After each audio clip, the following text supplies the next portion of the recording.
de ce crack à bas bruit qui touche beaucoup de valeurs de la tech américaine. Bonjour Laurence. Bonjour David. Laurence Lafont, directeur de la rédaction, rédacteur en chef de la lettre d'investissement Propos Utile, grand journaliste. Bon, plus sérieusement, votre idée c'est qu'il y a un crack digne de l'an 2000 qui est en cours, qui est à bas bruit, qui est peu médiatisé, qu'on voit moins. Et en même temps, je me dis, mais qu'est-ce qu'il y va fort là? Le Nasdaq qui perd 12%, oh là, on se calme. Ouais, c'est vrai, c'est vrai. Oui, en fait, le crack a commencé il y a un bon petit moment. Ah, mais quel crack? Le Nasdaq fait 12% de baisse, on se calme. Ça s'appelle une correction à 12%. Le Nasdaq, effectivement, n'est plus représentatif de la cote américaine depuis un moment, parce que vous avez des GAFA qui pèsent extrêmement lourd dans l'indice, et des GAFA qui sont aujourd'hui considérés presque comme des valeurs refuges et qui tiennent l'indice. Et encore récemment, ça vient de changer, mais jusqu'à présent, c'était le cas. Donc, depuis plusieurs mois, et même depuis un an, si on prend les valeurs les plus spéculatives, il y a un effondrement des cours. Un effondrement des cours égale un crack. C'est-à-dire que vous avez des valeurs qui perdent 90% de leur... Combien de valeurs du Nasdaq 100? Alors aujourd'hui, déjà, vous avez sur le Nasdaq la moitié des entreprises qui ont perdu 50% par rapport à leur plus haut. Par rapport à leur plus haut. Leur récent plus haut, sur 52 semaines. Donc, la moitié du Nasdaq. Voilà, la moitié du Nasdaq a perdu la moitié. Depuis leur point haut. Voilà, sur l'année. Ça, c'est un indicateur révélateur. Quand vous regardez le détail, il y a eu une première vague de chute à partir de début de l'année 2021, donc il y a un an.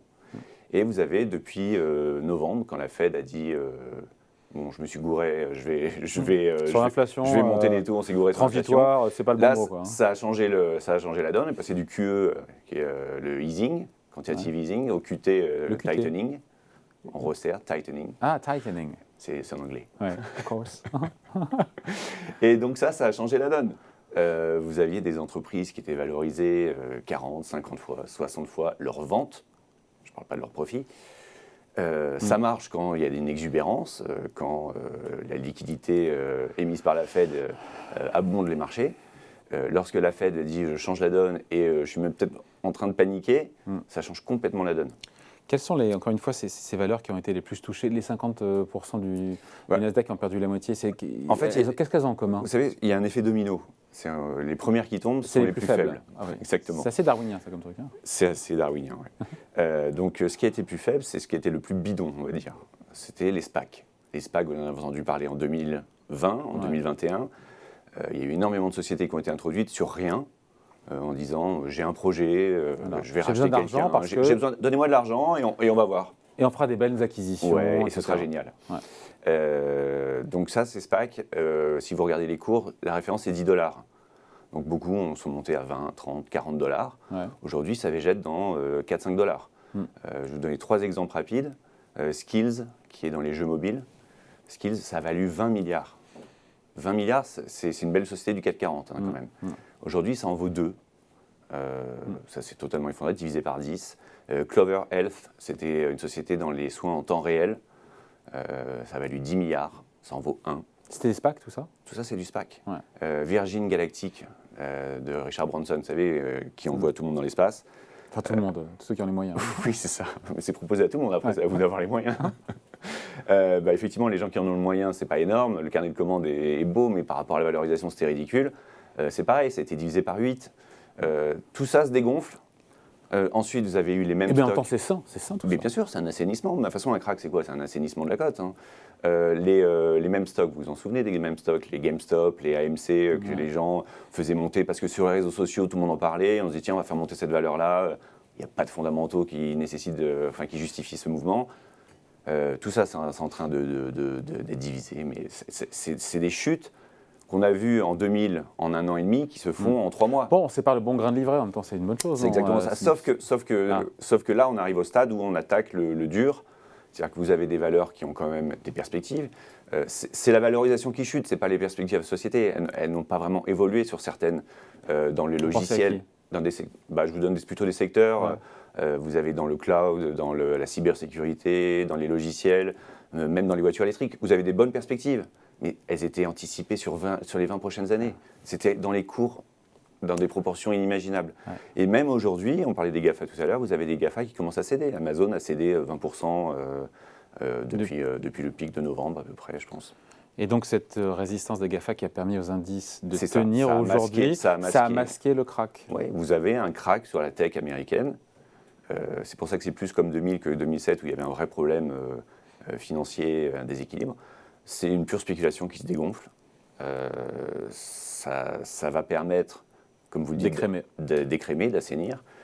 Je crois que c'est illusoire de se dire que parce que ça a perdu 80%, une valeur est intéressante.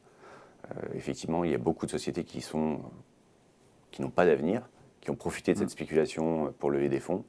Et vous avez au milieu de ça des sociétés qui sont intéressantes, qui vont être intéressantes. Mais il va falloir que la Fed change de ton.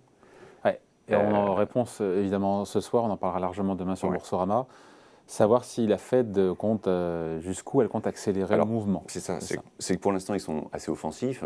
Vous savez que les anticipations vont jusqu'à 4 hausses de taux sur 2022. Ouais. Notre pari, c'est que la Fed va tirer trop fort, trop tard, et qu'elle va rapidement se rendre compte qu'il y a déjà un ralentissement économique et qu'elle va en fait amplifier ce ralentissement. Mais ils ne le savent pas, ils ne le voient pas déjà, ce ralentissement, encore une fois, au niveau de la Fed. Ils vont tirer très fort, alors que derrière, ils vont voir sa machine arrière. Je pense qu'ils essaient de restaurer leur crédibilité trop tard. C'est-à-dire qu'ils se disent qu'il faut absolument qu'on remonte les taux un petit peu en cette sortie de crise. Et c'est probablement une erreur. L'erreur est déjà faite. Ce n'est pas l'erreur de monter les taux, c'est les monter trop tard. Il fallait déjà agir sur le QE bien plus tôt qu'au mois de novembre. Enfin, encore une fois, passer de 0% sur les Fed Funds à 1% ou 1,25% dans un an, il n'y a rien de dramatique. Hein. Il n'y a rien de dramatique, mais disons que le timing n'est plus le bon. N'est plus le bon puisque vous n'avez plus cet élan de sortie de crise qui est aussi visible. En conclusion, on se dit quoi ? Donc il y a un crack des valeurs, de beaucoup de valeurs tech aux États-Unis, et en même temps ça épure le marché. Ça épure, vous allez avoir... Moi je vois que du bon. Hein, oui, bien sûr, mais vous allez avoir, comme vous dites, ça épure et en même temps ça entraîne ce qui est de qualité aussi à la baisse. Et c'est là la chance des investisseurs, c'est d'aller trouver ces sociétés qui vont revenir peut-être à 5 fois leur vente, qui ont une croissance structurelle, parce que même dans une économie qui ralentit, voire même une année de récession, ils sont capables de croître encore parce qu'il y a une forte demande pour leur activité. Vous allez avoir des occasions intéressantes dans les services technologiques, dans la cybersécurité, on en parlait tout à l'heure. Donc il faudra être réactif à ce moment-là, parce que les rotations se font très très vite. Aujourd'hui, il y a une rotation en faveur de la vieille économie, mais si l'économie se met à ralentir, vous allez avoir à nouveau une sortie de capitaux de ce côté-là qui va revenir sur la croissance.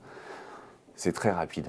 Voilà. On vit des cycles très courts. De plus en plus courts et de plus en plus marqués. Ouais. Et puis Amazon qui perd 20%. À cause de la Fed. Oui, si Amazon perd 20% depuis ses points hauts, ça fait aussi pour certains GAFA des points d'entrée, éventuellement. Oui, même si aujourd'hui les GAFA sont très très lourds dans les indices par rapport à leur poids en termes de profit. Ouais. C'est-à-dire qu'ils pèsent, on va dire, environ 20% des indices alors qu'ils ne représentent que 10% des profits. Donc même quand vous regardez les ratios de ces grands groupes, qui sont plus proches de la maturité que certaines entreprises de croissance. Est-ce qu'ils ne vont pas sous-performer dans les prochaines années ? C'est une possibilité, c'est un risque de ce côté-là. Allez, explication et point de vue signé Laurence Lafont pour la lettre d'investissement Propos Utile. Merci Laurence. Merci David. Salut.